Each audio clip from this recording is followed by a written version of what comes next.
The toll on Baltimore is staggering. More than 30 juveniles shot, 10 killed, in a year that has seen an alarming rise in youth violence. I'm feeling really heartbroken. That was my 16-year-old brother, and he was a good kid. Leaving families shattered. Children are out here killing children. My grandson blood is on the streets of Baltimore City. He was like 6'6", 15 years old, gentle giant.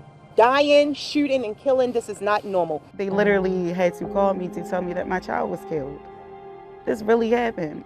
I couldn't believe it. 17-year-old Deja Garrison was the first homicide victim of the year. Just days later, 16-year-old Deontay Dorsey died, one of 5 students shot near Edmondson Westside High School. Last month, Jalen Richards, just 12 years old, was killed by someone with an assault-style rifle. While overall shootings and homicides have dropped, those involving juveniles are up more than 50%. Every time there is one of these shootings, it does have a sort of ripple effect into the school community that's very tough to overcome. The Baltimore Banner's education reporter Liz Bowie remembers speaking to students after the shooting near Edmondson Westside. They said when that shooting happened across the street that it was stunning to them. It was really horrific, and that they couldn't imagine their friends across the street who are lying there bleeding. Their fear is really once they leave.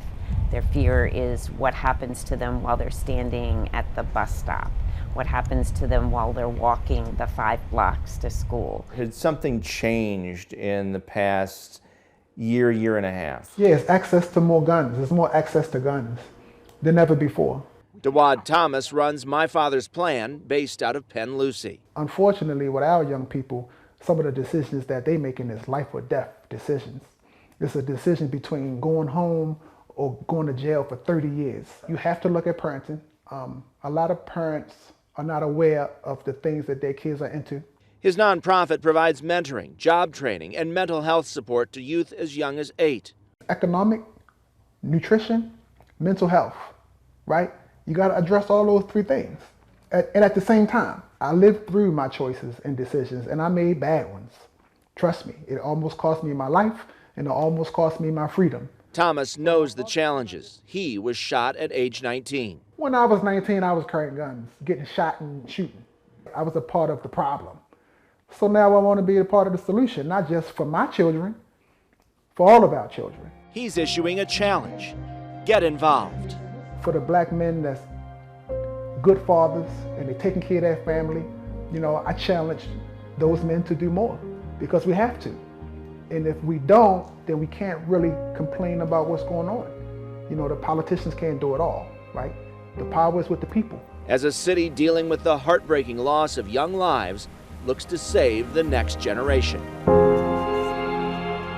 Mike Helgren, WJZ.